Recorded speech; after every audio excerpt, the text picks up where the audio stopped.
كما صليت على إبراهيم وعلى آل إبراهيم في العالمين إنك حميد مجيد. أعوذ بالله من الشيطان الرجيم. بسم الله الرحمن الرحيم. إنكم وما تعبدون من دون الله حصب جهنم أنتم لها واردون. لو كان هؤلاء آلهة ما وردوها وكل فيها خالدون. لهم فيها زفير وهم فيها لا يسمعون. إن الذين سبقت لهم منا الحسنى أولئك عنها مبعدون. لا يسمعون حسيسها وهم فيما اشتهت أنفسهم خالدون.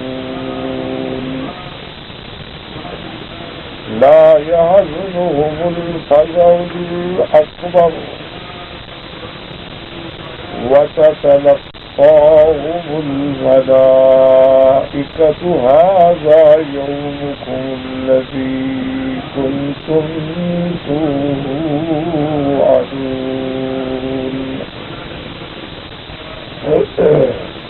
سورۃ الانبیاء میں الحمدللہ ہم نے انبیاء علیہم الصلاۃ والتسلیم کے واقعات مبارکہ پڑھے ہیں. اللہ تبارک و تعالی نے ان انبیاء علیہم الصلاۃ والسلام کے واقعات میں بہت بڑی حکمتیں ہیں، مواعظ ہیں، عبر ہیں جو آپ نے سنے اب پڑھے الحمدللہ. اور سب سے آخر میں پھر سیدہ مریم علیہ السلام کا ذکر آیا تھا. مریم علیہ السلام نبیہ تو نہیں ہے، کیونکہ اللہ کا یہ فیصلہ ہے کہ اللہ نے حضرت آدم علیہ السلام سے لے کر امام الانبیاء والمرسلین سیدنا محمد رسول اللہ صلی اللہ علیہ وسلم تک جتنے انبیاء اور رسل بھیجے ہیں سب ولد آدم ہیں اور سب مرد بھیجے ہیں. اسی لیے قرآن مقدس کی آیات مبارک کے روشنی میں اللہ نے عورت کے لیے بہت بڑا مقام رکھا ہے، لیکن اللہ نے کسی عورت کو نبی نہیں بنایا، اور نہ ہی شریعت اسلام میں کوئی عورت خلیفہ بن سکتی ہے، نہ نبی بن سکتی ہے، اور نہ ہی وہ امامت کے مرتبے سے سرفراز ہو سکتی ہے. اللہ تبارک و تعالی نے عورت کو اتنا بڑا مقام دیا ہے کہ وہ انبیاء کی ماں تو بن سکتی ہے، انبیاء کی زوجہ تو بن سکتی ہے، بہن اور بیٹی تو بن سکتی ہے، لیکن خود نبی نہیں ہو. اور اسی میں حکمت ہے کہ جب انسان حد اعتدال کو چھوڑ دیتا ہے یا افراط میں آ جاتا ہے یا تفریط میں آ جاتا ہے تو اسی وقت پھر وہ زیادہ حق سے ہٹ جاتا ہے اور گمراہی میں پڑ جاتا ہے. اسلام ایک دین حق ہے، دین عدل ہے، دین وسط ہے، اور اس کا ہر فیصلہ جو ہے وہ عدل ہے، صدق ہے، حق ہے، جس میں نہ افراط ہے نہ تفریط. اسی لیے اگر آپ تاریخ عالم پہ نظر ڈالیں، تاریخ یہودیت پہ نظر ڈالیں، تاریخ عیسائیت پہ نظر ڈالیں، اسی طرح سے آپ اگر تاریخ روم پہ نظر ڈالیں، تہذیب فارس پہ نظر ڈال دیں تو اس دور میں ذہنوں میں یہ بات بٹھا دی گئی تھی ہر فرد کے کہ برائی اور بدی کی جڑ جو ہے وہ عورت ہے.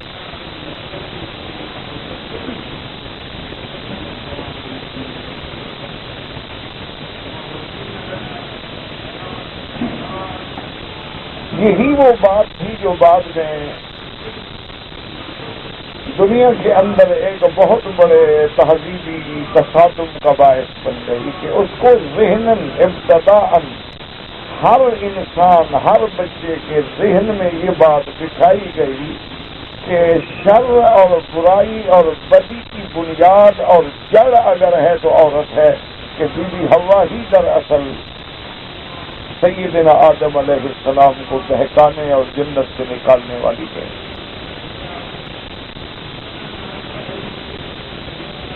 حالانکہ یہ بات بالکل غلط ہے. اللہ کے قرآن نے فرمایا فَأَزَلَّهُمَ الشَّيْطَانُ، شیطان نے دونوں کو پھسلایا. فَوَسْوَسَ لَهُمُ الشَّيْطَانُ، شیطان نے دونوں کو وسوسہ ڈالا. تو صرف کسی ایک پر الزام رکھ کے اس کو بدی کا محور قرار دینا یہ انتہائی کیا.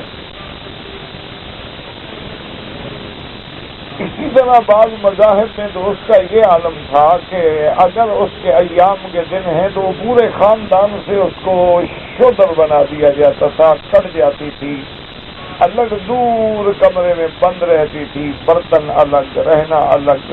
اور یہ ذہنوں میں بٹھا دیا گیا تھا کہ ناپاک حالت میں اگر عورت سامنے آئی تو ہمارے کاروبار بھی بگڑ جائے.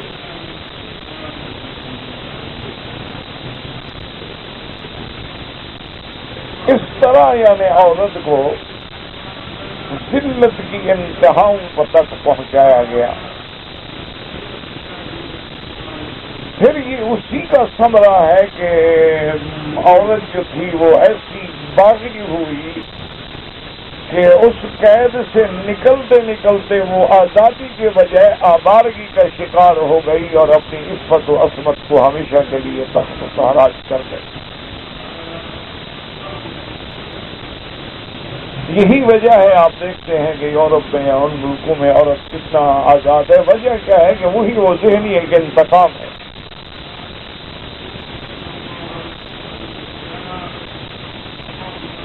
اور اسی لیے وہ مذہب سے بھی متنفر ہے کہ مذہب ہمیں یہ قائد لگاتا ہے. اسلام ایک ایسا دین عدل ہے کہ اس نے عورت کو عزت دی، اس نے عورت کو مقام دیا، اور اس کا اللہ نے اپنے قرآن مقدس میں ذکر فرمایا. صرف ذکر نہیں بلکہ پوری سورت کا نام بھی سورت مریم رکھا.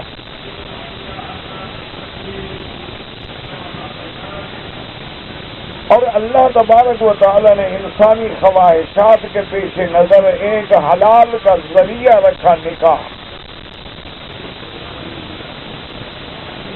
کہ وہ جہاں آپ کی جنسی آسودگی کا ذریعہ ہے وہیں تبادل و تناسل کا بھی ذریعہ ہے.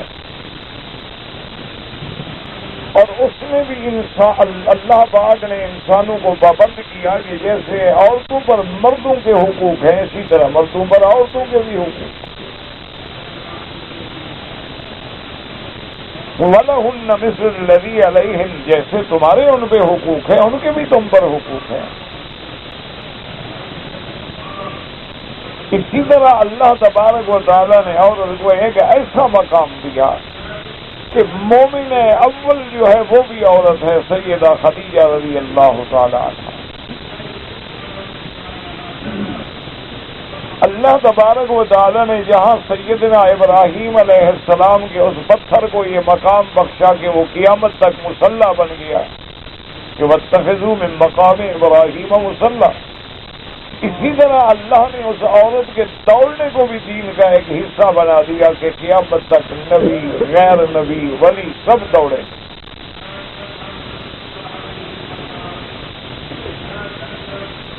اسی طرح اللہ تبارک و تعالیٰ نے انسانوں کے لیے پھر ایک ایسی پابندی بھی نہیں رکھی کہ نکاح تو ہو جائے اب چھٹکارے کا کوئی حل نہ ہو. اللہ نے وہاں عورت کو بھی حقوق دیے کہ اگر مرد کوئی بدبخت ہے، خبیث ہے، ظالم ہے، شرابی ہے، کبابی ہے اور عورت کی عصمت و عصمت بھی خطرے میں ہے تو وہ خلو کا حق رکھتی ہے۔ پھر اللہ تبارک و تعالیٰ نے بیوہ اور مطلقہ کو نکاح کے لیے رغبت دی کہ سب سے پہلا نکاح حضور صلی اللہ علیہ وسلم نے ایک بیوہ عورت سے کیا۔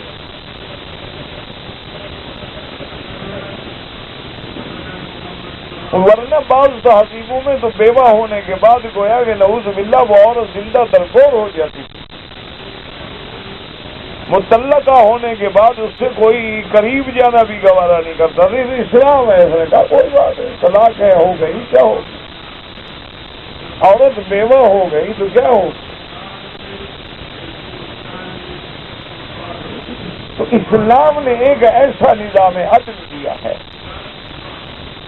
اور یہ وہی نظام عدل ہے جس کی وجہ سے آج بھی دنیا کے اندر ایک معاشرہ ہے، ایک کنبہ ہے، ایک آئلی احکام ہیں کہ یہ بیٹا ہے، یہ بھائی ہے، یہ خامد ہے، یہ باپ ہے، یہ سسر ہے، یہ بیوہ، سب کے رشتوں کا خیال ہے۔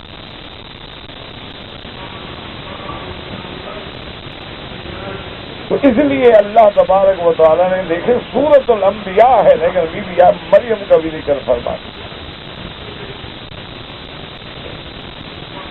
اور ساتھ ذکر فرمانے کے بعد جو صفت بیان کی ان کی عفت تھی کہ والتی احسنت فرجہا، جس نے اپنے آپ کو سنبھالا، اپنے آپ کو عفیفہ رکھا،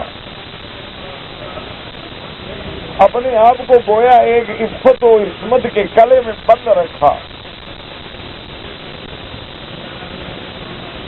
اور اللہ نے فرمایا کہ پھر ہم نے ایسا شرف دیا کہ وَنَفَخْنَا فِيهَا مِن رُوحِنَا، ہم نے جبریل کو بھیج کے اس میں روح پھونکی۔ وَجَعَلْنَاهَا وَابْنَهَا آیَةً لِلْعَالَمِينَ، اور ہم نے بی بی کو بھی اور ان کے بیٹے کو بھی دنیا کے لیے نشانی بنا دیا ہے کہ اپنے قدرت کی نشانی اور بغیر شوہر کے ایک ایسا بیٹا دیا کہ جو اللہ کا رسول ہے، نبی ہے، کلمۃ اللہ ہے۔ ان تمام واقعات کے بعد پھر اللہ نے فرمایا کہ ان هذه امتکم امۃ واحدہ، میرے محبوب آپ بتا دیں کہ تمام انبیاء کا جو قصہ پڑھ چکے دین ایک ہے۔ حضرت آدم سے لے کر حضور صلی اللہ علیہ وسلم تک شریعت دین ایک ہے، اصول ایک ہے، اس میں کوئی جھگڑا نہیں۔ اور تمام انبیاء نے ایک ہی دعوت دی ہے کہ وَأَنَا رَبُّكُمْ فَاعْبُدُونِ، کہ میں ہی تمہارا رب ہوں، بس میری ہی عبادت کرو۔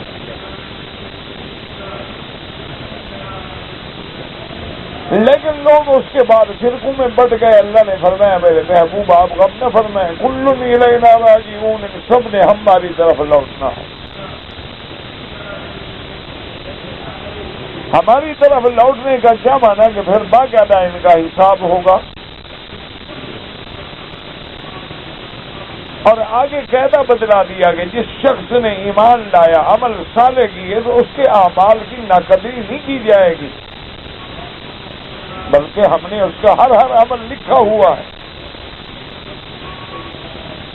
اور قیامت والے دن ہم اس کو بدلا دیں۔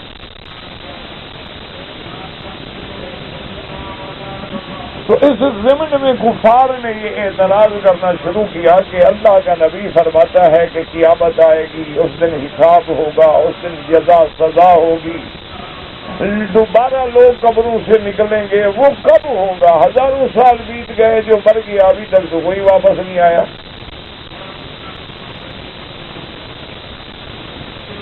اتنا مدت گزر گئی ہے، ہزاروں سال بیت گئے ہیں، جو گیا، جو مر گیا، ہلاک ہو گیا، واپس نہیں آتا، تو کیسے سارے واپس ہوں گے؟ اس پر اللہ تبارک و تعالیٰ نے ارشاد فرمایا تھا کہ میرے محبوب ان کو بتلا دیں کہ جن کو دنیا میں ہم ہلاک کرتے ہیں عذاب سے کریں یا ویسے ہلاک کریں، لا یرجعون، وہ دنیا میں نہیں لوٹیں گے۔ ان کے لوٹنے کے لیے ایک دن مقرر ہے اور جس کا علم اللہ تعالیٰ کے سوا کوئی نہیں۔ یسألونک عن الساعۃ قل انما علمها عند ربی، اللہ کے سوا کسی کو نہیں، ان اللہ عنده علم الساعۃ، اللہ تبارک و تعالی نے اس وقت معین کا علم نہیں دیا ہے، لیکن قیامت برحق ہے۔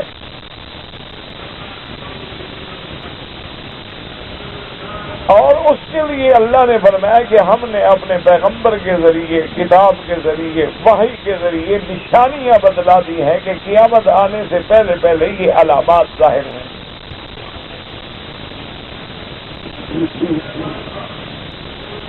علامات جو ہیں ان کو پھر علماء نے کتابوں میں تقسیم کیا ہے کہ کچھ بڑی علامتیں ہیں اور کچھ چھوٹی علامتیں ہیں۔ چھوٹی علامتیں تقریباً گزر گئی ہیں اور بڑی علامتیں قریب ہیں۔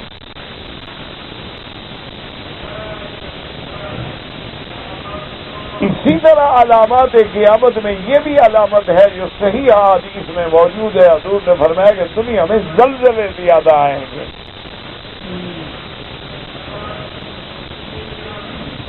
دنیا میں فتن زیادہ ہوں گے۔ آپ دیکھ لیں زلازل آ رہے ہیں۔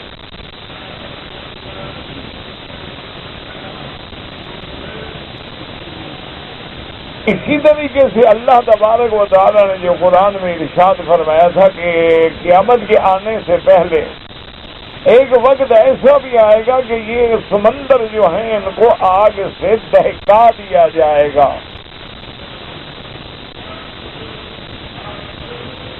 اور پھر سمندر جو ہیں یہ ابل پڑیں گے۔ آج آپ دیکھ رہے ہیں کہ کیسے سمندر ابلے اور کیسے پانی آئے اور کیسے تباہی کا ذریعہ بنے۔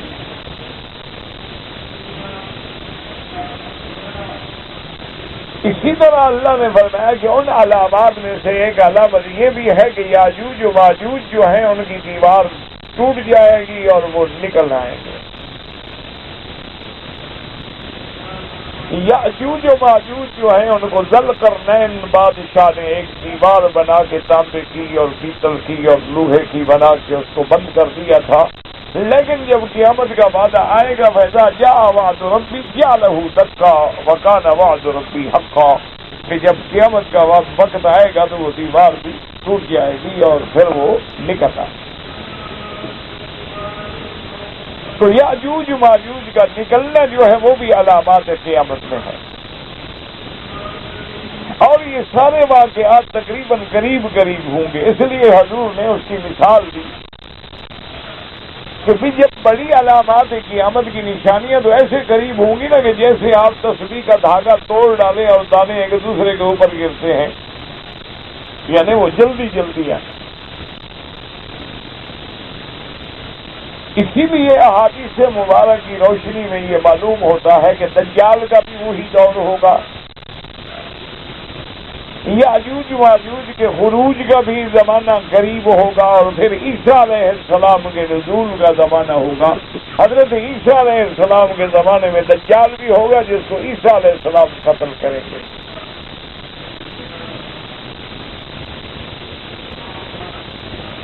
اسی طرح یاجوج ماجوج جو ہے وہ بھی عیسیٰ علیہ السلام کے زمانے میں ہوں گے، اور مخلوق جو ہے پہاڑوں پہ چڑھ جائے گی، کیونکہ وہ جہاں سے گزریں گے ہر چیز کھا جائے گی۔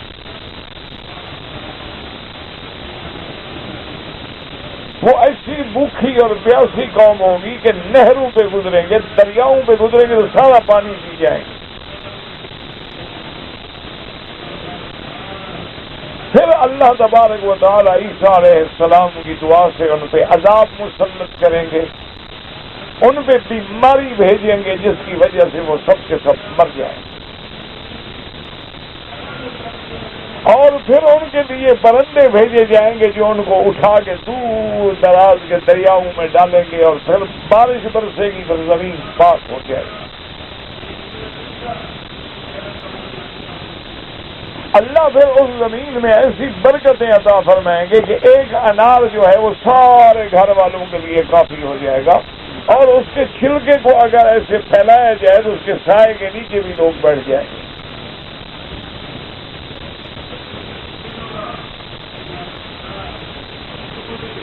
اس لیے اللہ تبارک و تعالیٰ نے قرآن مقدس میں ذکر فرمایا کہ میرے محبوب ان کو کہہ دو پہلے کوئی نہیں آ سکتا، سب نے قیامت والے دن آنا، اس کے لیے ہم نے یہ نشانیاں رکھی ہیں، اور جب جو یہ نشانیاں آتی جائیں تو سمجھ لیں کہ وقت رب الوعد الحق، اللہ کا وہ وعدہ قریب آ گیا۔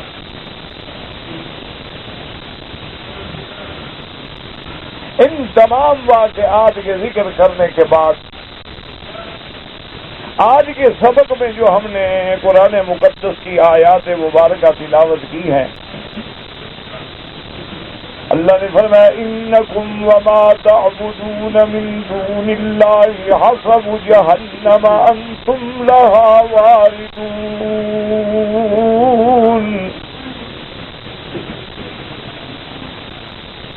اللہ نے فرمایا کہ میرے محبوب آپ ان کافروں کو، مشرکوں کو بتا دیں کہ تم اور جن کی تم عبادت کرتے ہو اللہ کے سوا، یہ سب جہنم کا ایندھن ہے،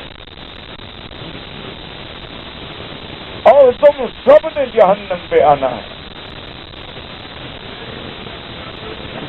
اور جن کو تم نے میرے سوا خدا بنایا ہے، الہہ بنایا ہے، معبود بنایا ہے، یہ بھی سب جہنم میں ڈالے جائیں گے۔ لو كان هؤلاء آلهة ما وردوها وكل فيها خالدون۔ اللہ نے فرمایا کہ میرے محبوب آپ ان کو بتا دیں کہ اگر یہ معبود ہوتے، اگر یہ الہ ہوتے تو یہ تو جہنم میں نہ جاتے، اور صرف جہنم میں نہیں جائیں گے بلکہ ہمیشہ جہنم میں رہیں گے، خالدون۔ کہ جو بھی کفر پہ مر گیا یا شرک پہ مر گیا اس کا ماوا جو ہے، ٹھکانہ جو ہے وہ جہنم ہے۔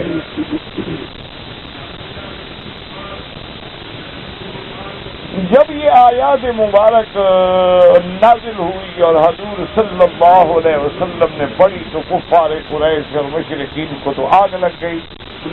اللہ کا نبی کہتا ہے تم بھی جہنمی ہو، اور جن کی تم عبادت کرتے ہو وہ بھی جہنمی ہے۔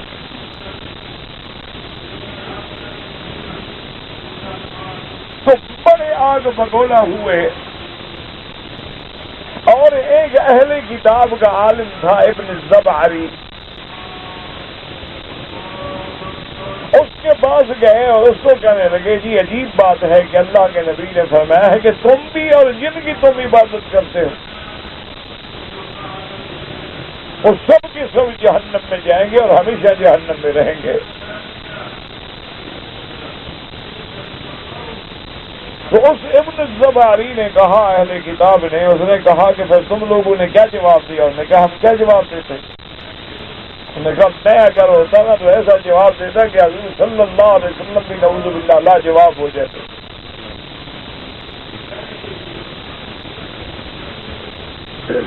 انہوں نے کہا تم کیا جواب دیتے؟ انہوں نے کہا میں یہ جواب دیتا ہوں ان کو کہ دیکھو یہود جو ہیں وہ حضرت عزیر علیہ السلام کی عبادت کرتے ہیں، اور نصارہ جو ہیں وہ حضرت عیسیٰ علیہ السلام کی عبادت کرتے ہیں۔ پھر ان میں چاہے اختلاف ہے کہ بعد عیسیٰ علیہ السلام کو خود خدا سمجھتے ہیں،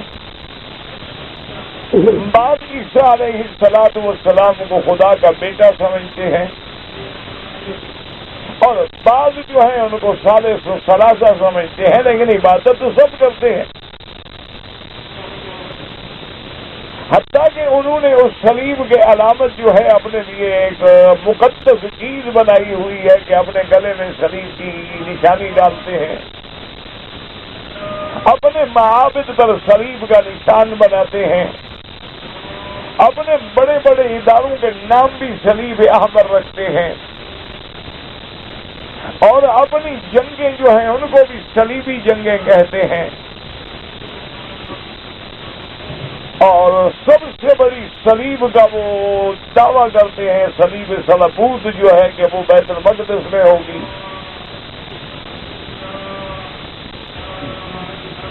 تو اگر اللہ تبارک و تعالیٰ نے فیصلہ فرمایا ہے کہ تم بھی اور جن کی تم عبادت کرتے ہو وہ جہنم میں جائیں گے، تو پھر اس کا کیا مطلب ہوا؟ نعوذ باللہ عیسیٰ علیہ السلام اور عزیر علیہ السلام کہاں جائیں گے؟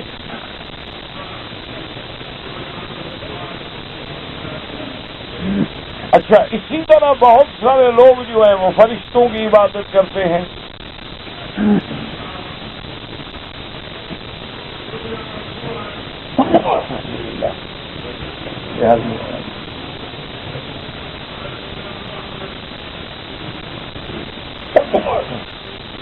ان کے نزدیک فرشتے جو ہیں وہ مدبر ہیں، تو کیا پھر فرشتے بھی جہنم میں جائیں گے؟ اور اسی طرح کچھ لوگ جو ہیں وہ عباد صالحین، جو اللہ کے اولیاء گزرے ہیں، اللہ کے ولی گزرے ہیں، جیسے کہ لات نام رکھ لیا تھا، ایک انسان تھا، حجاج کی خدمت کرتا تھا، اب زاہد تھا، مر گیا تو ایک بت بنا دیا. اسی طرح بہت سارے لوگ ہیں جو رجال صالحین کے مرنے کے بعد ان کی عبادت کرتے ہیں، ان کی قبروں پہ سجدے کرتے ہیں، ان سے مدد مانگتے ہیں، ان کو مشکل کشا سمجھتے ہیں، ان کو حاجت روا سمجھتے ہیں. تو کیا وہ بھی سارے جہنم میں جائیں گے؟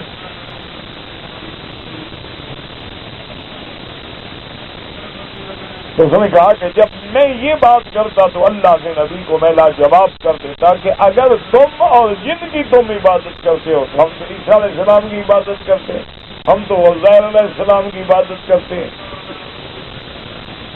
بہت سارے لوگ ہیں جو ملائکہ کی عبادت کرتے ہیں اور ملائکہ کو اللہ کی بیٹیاں سمجھتے ہیں. تو اللہ تبارک و تعالیٰ نے اس کا قرآن پاک میں جواب دیا. اللہ نے فرمایا کہ بات سمجھو، جن لوگوں کے لیے ہم نے جنت کا اور خیر کا فیصلہ کر دیا ہے وہ تو جہنم سے دور ہوں گے. انکم وما تعبدون من دون اللہ، معنی یہ ہے کہ اللہ کے سوا جن کی تم عبادت کرتے ہو اور وہ تمہاری عبادت پہ راضی ہوں، وہ تمہیں اپنی عبادت کا حکم دے تو وہ جہنم میں جائیں گے. عیسیٰ علیہ السلام تو قیامت والے دن جب اللہ علی رؤوس المحشر پوچھیں گے وہ تو صاف کہیں گے کہ یا اللہ بات سوال فرمائیں گے، اَأَنْتَ قُلْتَ لِلنَّاسِ اتخذوني وأمي إلهين من دون الله. اس سوال کی حکمت بھی یہی ہے کہ اللہ فرمائیں گے کہ عیسیٰ ابن مریم کیا آپ نے لوگوں سے کہا تھا کہ مجھے اور میری والدہ کو اللہ کے سوا حاجت روا الہ سمجھو؟ قال سبحانك ما يكون لي أن أقول ما ليس لي بحق.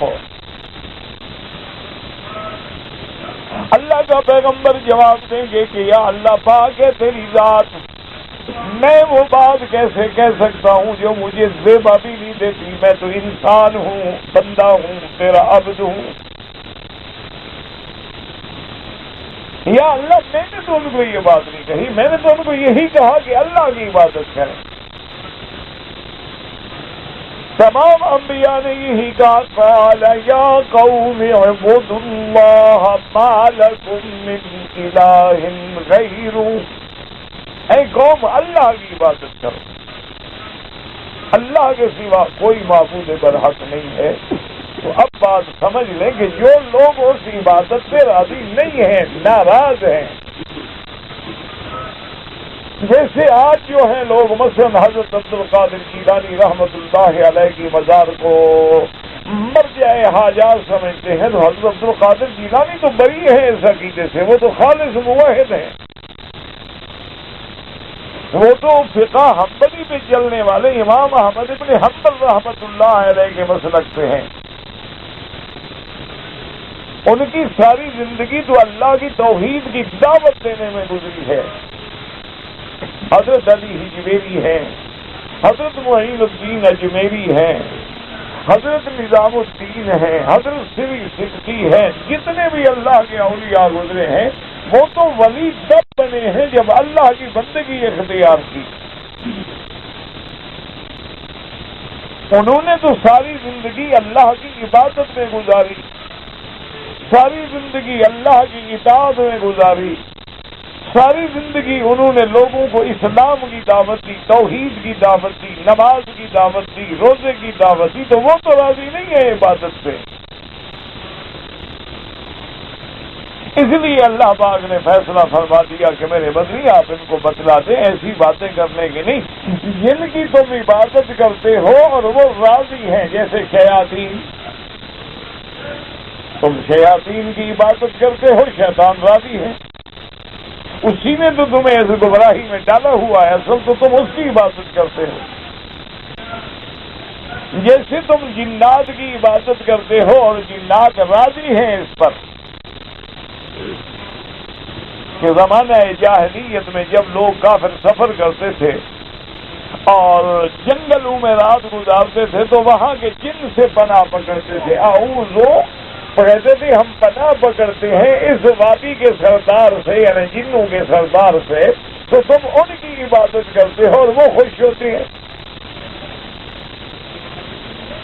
اسی لیے جنات کو جب اللہ نے اسلام نصیب کر دیا، جو ان میں مسلمان ہو گئے تو انہوں نے یہی کہا، انہوں نے کہا کہ دراصل ان جنوں کا ان لوگوں نے بھی دماغ خراب کر دیا ہے جو ان سے مدد مانگتے ہیں، جو ان کو دکھ سکھ میں پکارتے ہیں اور عقیدہ رکھتے ہیں کہ اس آدمی کے جن تابع ہے اور جن اس کی سارے حکم کی تعمیل کرتا ہے۔ جیسے کاہن لوگ ہوتے تھے کہ جن آگے بات ڈالتے تھے اور وہ آگے باتیں پھیلاتے تھے، اس سے مراد وہ ہے کہ اللہ کے سوا جن کی تم عبادت کرتے ہو، جن کو تم نے الہ بنا رکھا ہے اور وہ اس میں راضی ہے، اگر وہ ناراض ہے، اگر وہ منع کر رہا ہے تو تم گناہ گار ہو، اس کے ذمہ تو کچھ نہیں۔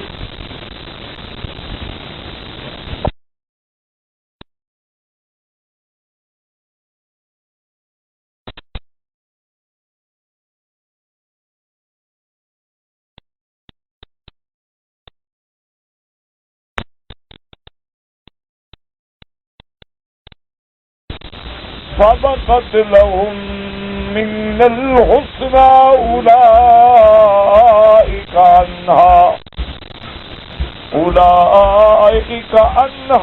مبعدون، وہ تو ہمیشہ جہنم سے دور ہوں گے۔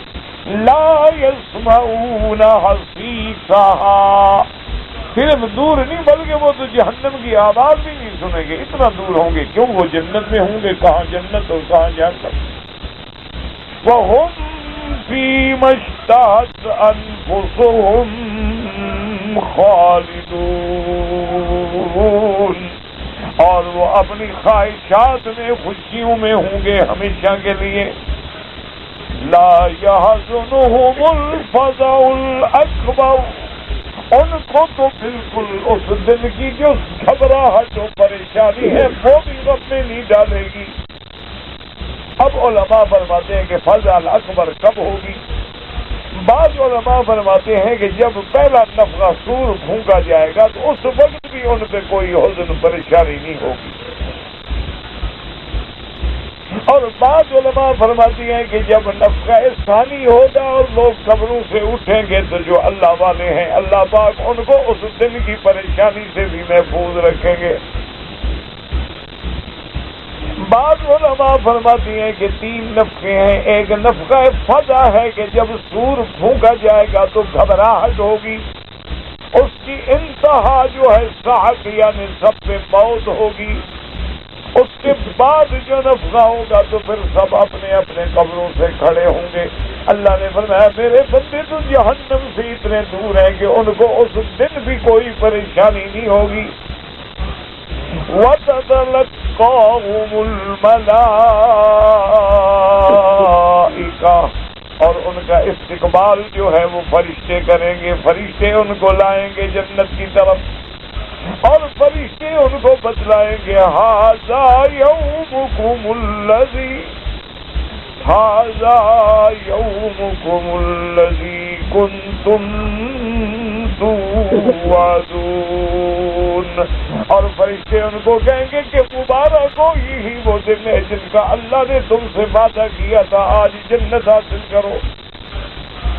اس لیے قرآن دوسری جگہ بھی کہتا ہے کہ جو لوگ ایمان پہ فوت ہوتے ہیں، ان الذین قالوا ربنا اللہ ثم استقاموا تتنزل علیہم الملائکہ، کہ جن لوگوں نے اللہ کی ربوبیت کا، اللہ کی توحید کا اقرار کیا اور پھر اس پہ ثابت قدم رہے اور موت بھی توحید پہ آئی، ان کے لیے اللہ رحمت کے فرشتے بھیج دیے اور وہ آگے اس کو روح نکلنے کے وقت میں خوشخبری دیتی ہیں، آگے کہتے ہیں اللہ تخافوا ولا تحزنوا، کہ کوئی ڈر نہ کرو اور جو پیچھے چھوڑا اس کا بھی غم نہ کرو، وَأَبْشِرُوا بِالْجَنَّةِ الَّتِي كُنْتُمْ توعدون، اور تمہیں مبارک ہو اس جنت کی جس کا اللہ نے تم سے وعدہ کیا ہے۔ اسی طرح حدیث مبارک میں آتا ہے کہ جب مومن کی روح نکلنے کا وقت آتا ہے تو ملائکہ جب آتی ہیں، ملک الموت آتی ہے، ملائکہ رحمت آتی ہیں اور وہ آگے اس کو خطاب کرتی ہیں کہ یا ایتھا الروح الطیب فی الجسد الطیب، اے پاکیزہ روح پاکیزہ جسد میں، فخرجی الی رحمت و ریحان، اللہ کی رحمت کی طرف چلو، وَإِلَىٰ رَبٍّ غیر غضبان، اور اپنے رب کی طرف چلو جو تم پہ ناراض نہیں ہے، اور پھر وہ جنت کے کفن لا کے اس کی روح کو لے جاتی ہے۔ حدیث مبارک میں آتا ہے کہ جہاں جہاں سے وہ روح گزرتی ہے خوشبوئیں آتی ہے اور ہر آسمان پہ ملائکہ استقبال کرتے ہیں اور پوچھتے ہیں یار یہ کس مومن کی روح آ رہی ہے؟ تو اللہ نے فرمایا کہ میرے بندے جو ہیں، جو میری توحید کے دائی ہیں، جو میری الوہیت کے ماننے والے ہیں، ان کو تو ہم ہمیشہ کے لیے جہنم تو جہنم بلکہ میدان محشر کے ہم اور غم سے بھی دور رکھیں گے۔ مانا یہ ہے کہ جن کی تم عبادت کرتے ہو اور وہ تمہیں اس عبادت میں ڈالنے والے ہیں اور تمہاری اس عبادت پہ راضی ہے اور غیر اللہ بن کے آلہہ بنے ہوئے ہیں، ان کا ٹھکانہ جو ہے وہ قیامت میں جہنم ہے۔ اسی لیے ایک حدیث مبارک میں آتا ہے کہ قیامت کے دن الشمس والقمر یکوران، اللہ سورج اور چاند کو بھی بے نور کر دیں گے، سیاہ ہو جائیں گے، ان کے بعد اللہ حکم دیں گے کہ ان کو بھی جہنم میں ڈال دو۔ تو حالانکہ سورج اور چاند کیا ہے ان کو جہنم، مانا یہ تھا کہ جو ان کی عبادت کرتے تھے، جو سورج کی عبادت کرتے تھے، جو تاروں کے پجاری تھے، جو تاروں کو نفع نقصان کا مالک سمجھتے تھے، آج دیکھ لیں کہ ان کا ٹھکانہ کیا ہے، ان کا ٹھکانہ بھی جہنم ہے۔ اور سب پہ لانے والا کون تھا؟ ابلیس لعین، اس کا ٹھکانہ بھی کیا ہوگا؟ جہنم ہوگا۔ اس لیے اللہ پاک نے قرآن پاک میں یہ فیصلہ فرمایا۔ تو جب یہ آیات تھی، اسی لیے حضرت ابن عباس رضی اللہ تعالیٰ عنہ فرماتے تھے کہ پتہ نہیں لوگوں کو اس آیت پہ یا تو شبہات نہیں ہوتے، اگر ہوتے ہیں تو وہ پھر مجھ سے رجوع کیوں نہیں کرتے؟ صحابہ نے پوچھا کہ کیا؟ انہوں نے کہا کہ جب یہ آیت اتری تو اہل کتاب کے عالم نے اعتراض کیا تھا، اللہ نے قرآن میں وضاحت کر دی، ان الذین سبقت لهم من الحسنى اولئک عنہا مبعدون۔ دعا فرمائے اللہ ہر کلمے پڑھنے والے کو جنت الفردوس نصیب فرمائے اور جہنم اور اس کے عذاب سے دائمی نجات عطا فرمائے، اور دنیا میں بھی ہم پر جو پریشانیاں ہیں ہمارے گناہوں کی وجہ سے اللہ رفع فرما دے اور اللہ عالم اسلام کی حفاظت فرمائے۔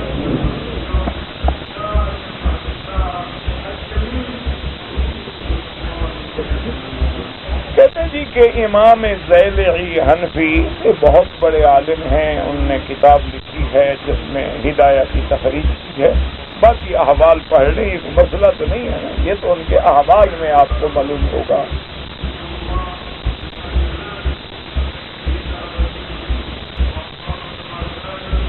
اگر جمعہ کا خطبہ ہو رہا ہو اور کوئی آدمی لکھنے پڑھنے میں مشغول ہے، کچھ لکھ رہا ہے یا کوئی بات کر، تو بالکل ناجائز ہے۔ شریعت کا حکم یہ ہے کہ جب جمعہ کا خطبہ ہو تو خاموش ہو کے سنیں، حتیٰ کہ اتنی سختی سے حضور پاک نے سمجھایا ہے کہ اگر کوئی دوسرا بول رہا ہے تو اس کو بھی نہ کہو چپ کرو چپ کرو، اگر تم نے اس کو بھی روکا تو گویا تم بھی تو بول پڑے ہو نا، تو تمہارا ثواب جو ہے گویا وہ بھی لغو ہو جائے گا۔ حالانکہ امر بالمعروف جو ہے یعنی بھلائی کا حکم دینا اور برائی سے روکنا، یہ تو اللہ کا قرآن ہے، حکم ہے، لیکن جمعہ کے وقت خطبے کے وقت ہمیں اس کا بھی حکم نہیں۔ اسی لیے حکم ہے کہ جب امام خطبہ کہے تو اس کے بعد بالکل خاموشی کے ساتھ سنیں۔ انہی احادیث کو اور قرآن کی آیات مبارک کی روشنی میں امام ابو حنیفہ رحمۃ اللہ علیہ کہتے ہیں کہ جب امام منبر پہ آ کے بیٹھ جائے اور السلام علیکم کہتے تو اب کوئی نماز بھی نہ پڑھو، بس بیٹھ جائے، خطبہ سنو اور کوئی بات نہ۔ وہ بعض ائمہ فرماتے ہیں کہ جو باہر سے آیا ہے وہ 2 رکعت پڑھنے کے بعد بیٹھے۔ ایک صحابی کی عمل سے استدلال کرتے ہیں کہ حضور نے اس کو فرمایا تھا کہ پڑھو۔ بہرحال لیکن امام ابو حنیفہ رحمۃ اللہ علیہ نے اتنا سختی سے اس پہ عمل پیرا ہے، وہ فرماتے ہیں کہ بھائی نفل تو نفل ہے لیکن امر بالمعروف کا تو ہمیں حکم ہے۔ جب اللہ کے نبی نے اس سے بھی روک دیا ہے کہ کوئی بیٹھا کنکری سے کھیل رہا ہے یا دوسرے کو کہتا ہے بھائی چپ کرو، کیا شور مچا رکھا ہے، کیا تم نے موبائل ٹیلی فون کی گھنٹیاں بجا رکھی، اس وقت چپ کرو، غور کرو، سنو، چاہے سمجھ آئے یا نہ آئے اس کا سننا واجب ہے، کیونکہ اس کی وجہ بھی ہے۔ علماء نے فرمایا کہ ظہر کی 4 رکعتیں ہوتی ہیں لیکن جمعہ کے دن جو ہے 2 رکعت ہوتی ہیں، تو 2 رکعتوں کے قائم مقام گویا خطبہ آ جاتا ہے۔ تو جیسے مانا یہ ہے کہ نماز میں ہمیں سکون کی ضرورت ہے، اسی طرح خطبہ سننا، اس وقت نہ لکھیں، نہ پڑھیں، نہ بولیں، نہ بات کریں اور نہ کسی قسم کی کوئی حرکات کریں۔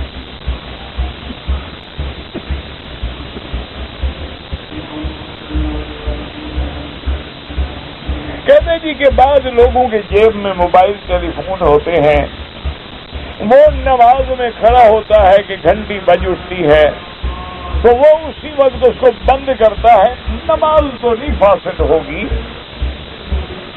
لیکن ان باتوں کا تمہیں پہلے سے خیال ہونا چاہیے کہ نماز کے خشوع اور خضوع اپنا بھی تم نے خراب کیا اور جنہوں نے گھنٹی سنی ان کا گناہ بھی تمہارے اوپر۔ تو اگر تم نماز سے پہلے بند کر دیتے، حرم میں داخل ہوتے ہوئے بند کر دو، مسجد میں داخل ہوتے ہوئے بند کر دو، یا اگر تم کوئی اتنے اہم تمہارے پیغام آنے ہیں تو تم اس کو صامت پر، خاموش پر بھی لگا سکتے ہو کہ تمہاری کال ریکارڈ ہو جائے گی، فارغ ہو کے دیکھ لینا کس کس نے تمہیں کال کیا ہے۔ بہرحال نماز ہو جائے گی لیکن بلا وجہ اپنے نمازوں کو مکروہ نہ کیا کرو۔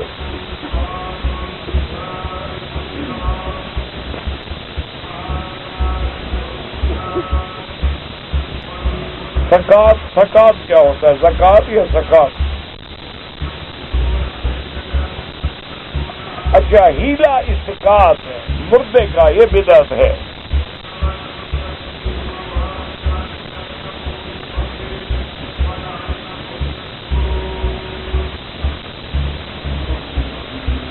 کہتے جی کہ ہم لوگ جو ہیں سفر میں ہوتے ہیں، ڈرائیور ہیں، مسقط سے دبئی اور دبئی سے سعودی عرب تک سفر میں چلتے رہتے ہیں، تو اس میں تو میرا بھائی کوئی شبہ نہیں ہے کہ تمہاری نماز قصر ہوگی۔ کہتے کہ بعض جگہ ایسا بھی ہوتا ہے کہ ہمیں 2 دن 3 دن بھی رکنا پڑتا ہے، وہاں بھی نماز قصر ہوگی، لیکن اگر مقامی امام کے پیچھے پڑھو تو پھر نماز پوری پڑھو۔ سنت اور نفل معاف ہے لیکن پڑھو گے تو اللہ ثواب دے، لیکن پڑھو گے تو پھر کیونکہ 5 دن بیٹھا ہوا ہے آدمی، کام تو ہے کوئی نہیں اس کو، لیکن پھر سنتیں جو ہیں وہ پوری پڑھو گے، اس میں نہیں آدھی ہوگی۔ دوسرا ہے 2 نمازوں کا جمع کرنا، اس کے اندر صرف اختلاف ہے ائمہ رحمہم اللہ کے نزدیک۔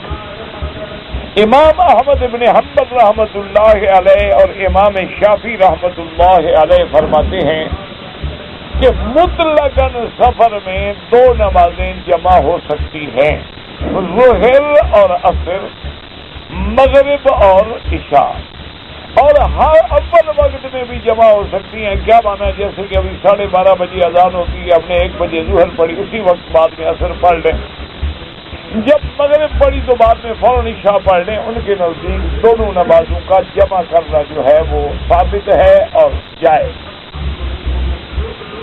امام ابو حنیفہ رحمۃ اللہ علیہ فرماتے ہیں کہ بھی حقیقی جمع جو ہے نا 2 نمازوں میں، وہ تو ہے عرفات اور مزدلفہ، باقی جو جمع ہے وہ حقیقی نہیں ہے، بلکہ وہ ایک قسم کی سوری جمع ہے۔ کہ کیا مانا؟ کہ آدمی ظہر کو لیٹ کر دے، آخر وقت میں پڑھے، اور اس کے تھوڑی دیر بعد عصر پڑھ لے، تو گویا اس نے 2 نمازیں اکٹھی بھی کر لی اور ہر نماز اپنے اپنے وقت میں بھی پڑھی۔ تو ان کے نزدیک جو ہے 2 نمازیں جمع تو ہوں گی، لیکن اس طرح جمع ہوں گی کہ اپنے اپنے وقت میں پڑھی جائیں۔ ان کے نزدیک سب سے پہلی دلیل تو وہ کہتے ہیں قرآن ہے، کہ قرآن کہتا ہے کہ نماز ہم نے معین کی ہے، تعیین ہے، توقیت ہے۔ وہ کہتے ہیں توقیت جو ہے پھر اشتراک کو قبول نہیں کرتی۔ اور دوسری دلیل وہ یہ دیتے ہیں کہ حدیث مبارک میں یہ موجود ہے کہ حضور صلی اللہ علیہ وسلم سفر فرما رہے تھے، تو صحابہ نے عرض کیا کہ یا رسول اللہ ظہر کی نماز کا وقت ہو گیا ہے۔ آپ نے فرمایا الصلاۃ امامکم، آگے چلو آگے چلو، آگے نماز پڑھیں گے۔ تو پھر آخر کچھ دیر گزرنے کے بعد صحابہ نے پھر عرض کیا کہ یا رسول اللہ نماز کا وقت ہو گیا۔ آپ نے فرمایا آگے چلو۔ پھر دیر گزر گئی، پھر صحابہ نے عرض کیا رسول اللہ ظہر کا وقت جا رہا ہے۔ آپ نے فرمایا امامکم، آگے چلو آگے چلو۔ تو حضور پاک نے ظہر میں اتنی تاخیر کر دی کہ ظہر آخر وقت میں آ گئی، اور اس کے بعد پھر عصر کا اول وقت شروع ہو گیا۔ تو بہرحال دونوں کے لیے دلائل ہیں۔ اور اسی طرح امام صاحب فرماتے ہیں کہ دیکھو ظہر اور عصر کو جمع کیا جاتا ہے، مغرب اور عشاء کو جمع کیا جاتا ہے، لیکن فجر اور ظہر کو جمع نہیں کیا جاتا۔ تو کوئی حکمت تو ہے، مانا ان کے وقت ملتے ہیں، فجر کا اور ظہر کے درمیان میں بہت بڑا فاصلہ ہے، وقت نہیں مل رہا۔ تو بہرحال یہ ہے کہ تم جھگڑوں میں نہ پڑا کرو۔ اگر تمہارا سفر ہے، گاڑی چل رہی ہے، مجبوری ہے، جمع کر لو، کوئی بات نہیں۔ اور اگر 4 5 دن بیٹھے ہوئے ہو آرام سے ایک جگہ پہ، تو ہر وقت اپنے اپنے وقت پہ جا کے نماز پڑھو۔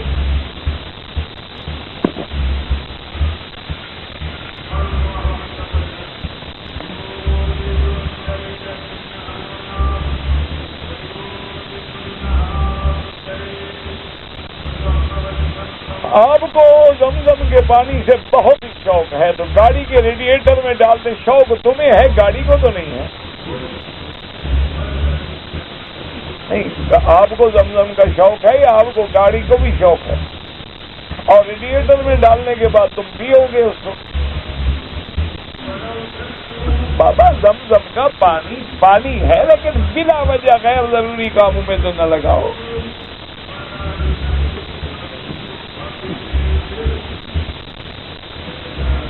اگر صفوں میں 2 صفوں کا فاصلہ ہو جائے تو ہاں بالکل نماز میں کراہت ہے، صفیں ملنی چاہیے۔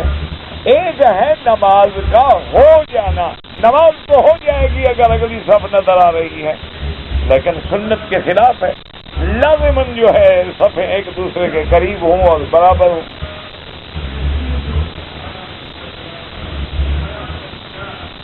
اگر مثلا تکبیر ہو جائے اور حرم کے باہر سے ہم آ رہے ہیں، اگر اندر پہنچیں گے تو 1 رکعت چلی جائے گی، کوئی بات نہیں، آپ آگے آئیں، اندر آئیں، اگلی صفوں میں پہنچے، 1 رکعت چلی گئی، کھڑے ہو کے پوری کر لینا، کوئی منع نہیں۔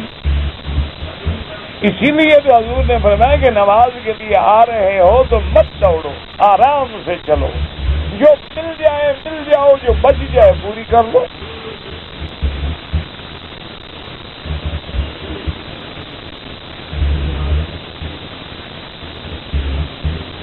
اگر سنت فجر کی حضور پاک کو واقعی بہت محبوب ہے اور بڑی فضیلت ہے، لیکن مسجد میں آپ داخل ہوں اور نماز کھڑی ہو گئی ہے تو نماز پڑھ لیں، نماز پڑھنے کے بعد 2 رکعت پڑھ لیں یا سورج نکلنے کے بعد پڑھ لیں۔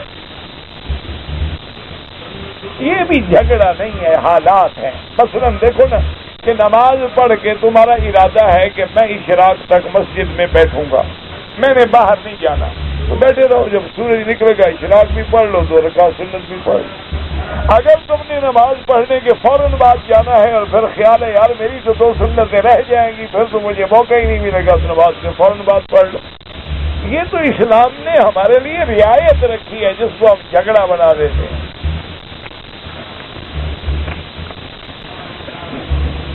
کعبۃ اللہ کو دیکھنے پر سلام کرنے کا کوئی حکم نہیں، البتہ یہ آیا ہے کہ دعا کرے کہ اللہم زد بیتک ھذا تشریفا و تقریبا و تعظیما و مہابۃ و برا و تقوی۔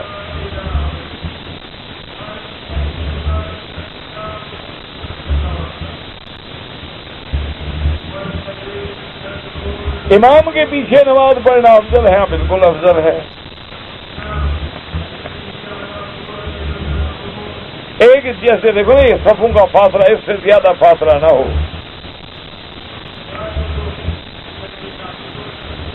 یاجوج ماجوج جب اندر آ جائے گا تو صاف بات ہے کہ وہ مسلمانوں کے تو دشمن ہوں گے،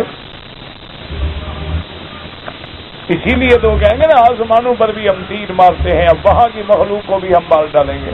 مسلمان یہ سوچ سکتا ہے؟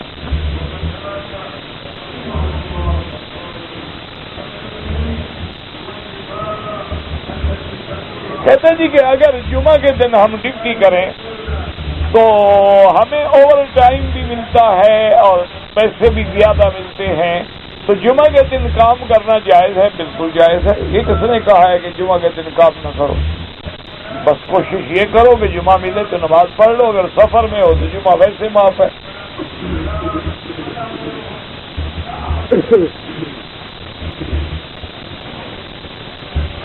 اگر سیدنا ابو بکر صدیق کا کوئی گستاخ ہے، صاف بات ہے جب وہ حضور کے محبوب سے بغض رکھے تو ہمیں اس سے ناراضگی ہوگی۔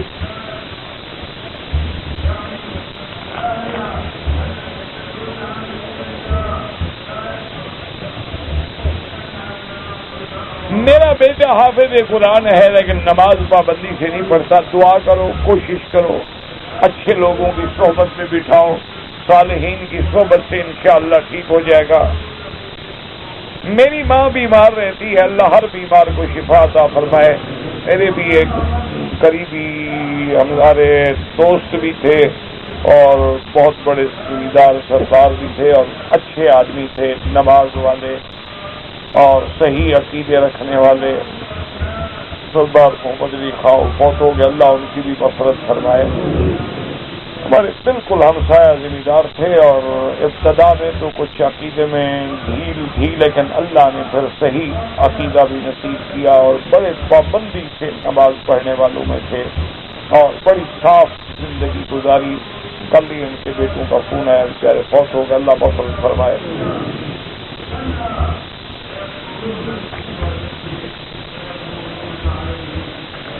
یاجوج ماجوج میں دعوت اسلام پہنچا نہیں پہنچا، جب ملے تو پوچھ لینا، مجھے تو ملے نہیں۔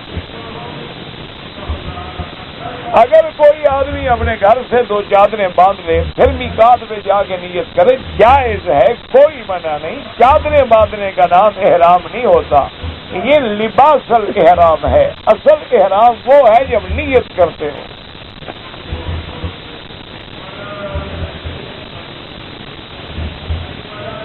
اگر ایک آدمی نے طواف کیا ہے، اذان ہو گئی، نماز کھڑی ہو گئی، جو بچ جائے بعد میں پورا کر لے، پورا کرنے کے بعد 2 رکعت طواف کی پڑھے، پھر سنتیں پڑھے۔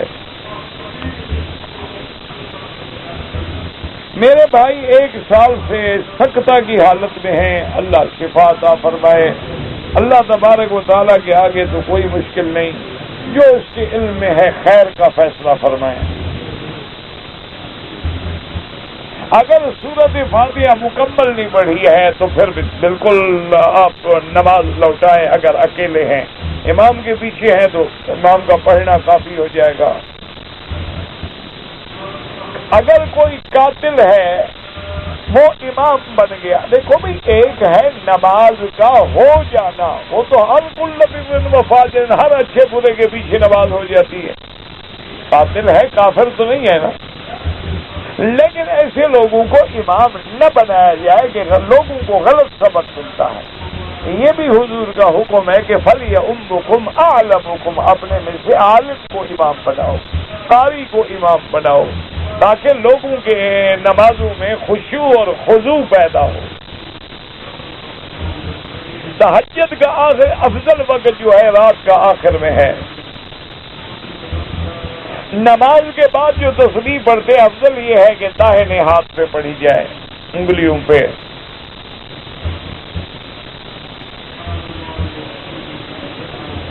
اگر ہم اپنے گھر میں نماز پڑھنی پڑ جائے اتفاق سے تو کیا میں اپنی بیوی کو نماز جماعت میں شامل کر سکتا؟ ہاں، لیکن امام نہ بنا لینا۔ آج کا رواج بن گیا نا، عورتیں بھی امام بننا شروع ہو گئی، پتہ نہیں کیا کیا بنے گی ابھی۔ اللہ ہدایت سے بہرحال تو باہر صورت آپ امام بن جائیں، بیوی بچوں کو پیچھے کھڑا کر دیں، ٹھیک ہے۔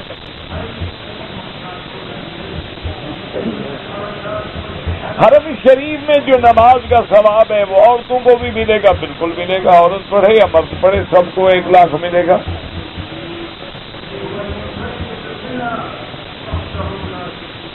اگر آدمی آئے ہیں ریاض سے لیکن کام کی نیت سے آئے ہیں، عمرے کی نیت نہیں تھی، تو ائمہ ثلاثہ کے نزدیک تو ان پہ کوئی دم نہیں، لیکن امام ابو حنیفہ رحمۃ اللہ علیہ فرماتے ہیں کہ میقات سے بغیر احرام کے گزرے ہیں، لہذا عمرہ بھی کریں، یا تو میقات پہ لوٹ کے عمرہ کرنا، جیسے طائف چلے جائیں، وادی سیل چلے جائیں، پھر کوئی دم نہیں، ورنہ دم بھی دینا پڑے گا۔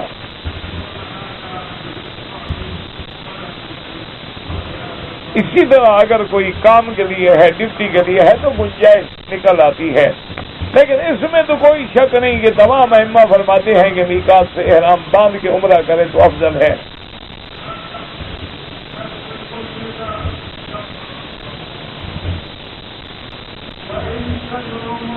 ہمارے یہاں سید ذات کے لوگ ہیں، وہ دوسرے قبیلوں میں شادی کرتے ہیں، بالکل جائز ہے، کوئی منع نہیں۔ سید جو ہے وہ غیر سید سے بھی شادی کر سکتا ہے۔ اب دیکھیں نا، حضور پاک کی 2 بیٹیاں حضرت عثمان کے گھر میں تھیں، حضرت عثمان جو ہے وہ تو بنو امیہ میں سے ہیں، بنو ہاشم میں سے تو نہیں ہے، تو اس لیے یہ کوئی مسئلہ نہیں ہے، بہرحال شادی ہو سکتی ہے، نکاح ہو سکتا ہے۔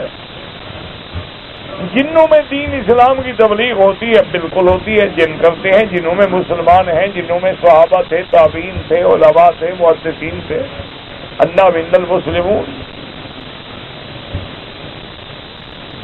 میری ٹانگ خراب ہے، اللہ شفا عطا فرمائے، اللہ ہر بیمار کو شفا عطا فرمائے۔ اگر ایک آدمی نے عمرہ کیا ہے اور سر کے بال اس نے کٹوا دیے، اب دوسرا عمرہ کرے، بال ہوں یا نہ ہوں سر پہ اس طرح پھروانا ہوگا۔ اللہ کو بالوں کی ضرورت نہیں ہے، تعمیل حکم کی ضرورت ہے۔ اس بندے نے ہمارے سامنے اپنی گردن جھکا دی اور اپنا سر پیش کر دیا ہے، تو اللہ آپ کو بھی اور مجھے بھی شریعت میں چلنے کی توفیق دے، اور اللہ تبارک و تعالی تمام غموم پریشانیوں سے اور شرور سے اور شریروں کے شر سے بچائے۔